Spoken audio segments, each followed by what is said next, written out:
Online gaming से छुटकारा, 5 त्वरित टिप्स। क्या आप जानते हैं कि कई गेमर्स हफ्ते में 20 घंटे से ज्यादा स्क्रीन के सामने बिताते हैं?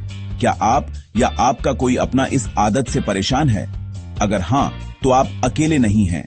यह समस्या बच्चों से लेकर बड़ों तक हर उम्र के लोगों को प्रभावित कर रही है। घंटों तक गेमिंग करने से सिर्फ समय बर्बाद नहीं होता, इसका असर हमारी जिंदगी के हर पहलू पर पड़ता है।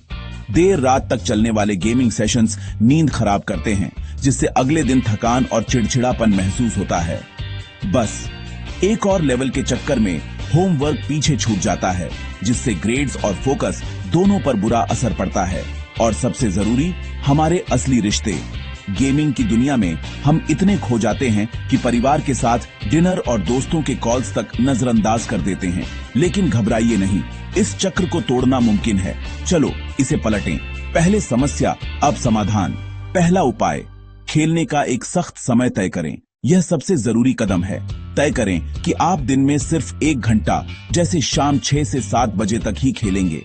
अपने फोन पर रोज का अलार्म सेट करें और जब अलार्म बजे तो बिना किसी बहाने के गेम बंद कर दें। शुरुआत में यह मुश्किल लगेगा, लेकिन अनुशासन ही सफलता की कुंजी है।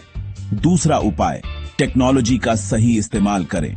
आपके फोन में ही ऐसे टूल्स हैं जो आपकी मदद कर सकते हैं। अगर आप एंड्रॉयड यूजर हैं तो डिजिटल वेलबींग में जाकर गेमिंग एप्स के लिए टाइमर सेट करें। आईफोन यूजर्स स्क्रीन टाइम में जाकर ऐप लिमिट्स का इस्तेमाल कर सकते हैं। जब आपका समय पूरा हो जाएगा तो ऐप अपने आप लॉक हो जाएगा। तीसरा उपाय, गेमिंग के 1 घंटे को किसी नई हॉबी से बदलें। अपने दिमाग को कुछ नया और प्रोडक्टिव करने का मौका दें। आप रोज 1 घंटा पढ़ाई कर सकते हैं, या कोई किताब पढ़ सकते हैं जो आपके कोर्स से बाहर हो, या फिर घर से बाहर निकलकर कोई स्पोर्ट्स खेलें। क्रिकेट, फुटबॉल या बस एक तेज वॉक भी आपको तरोताजा कर देगी। कोई नई स्किल सीखें, जैसे कोडिंग, गिटार बजाना या कोई नई भाषा। ये स्किल्स आपके भविष्य में भी काम आएंगी। चौथा उपाय, एक सपोर्ट टीम बनाएं। इस लड़ाई को अकेले लड़ने की जरूरत नहीं है। अपने परिवार को इस प्लान में शामिल करें। उनसे कहें, मैंने गेमिंग कम करने का फैसला किया है, प्लीज रोज मुझसे पूछना कि मेरा दिन कैसा रहा। यह छोटा सा चेक इन आपको जवाबदेह बनाएगा। अपने दोस्तों के साथ मिलकर गेमिंग की सीमाएं तय करें। एक दूसरे को याद दिलाएं कि कब रुकना है। और 5वां उपाय, अगर जरूरत हो तो पेशेवर मदद लेने में संकोच न करें। अगर आपको लगता है कि गेमिंग की लत आपके कंट्रोल से बाहर हो रही है, तो मदद मांगना कमजोरी नहीं, बल्कि हिम्मत की निशानी है।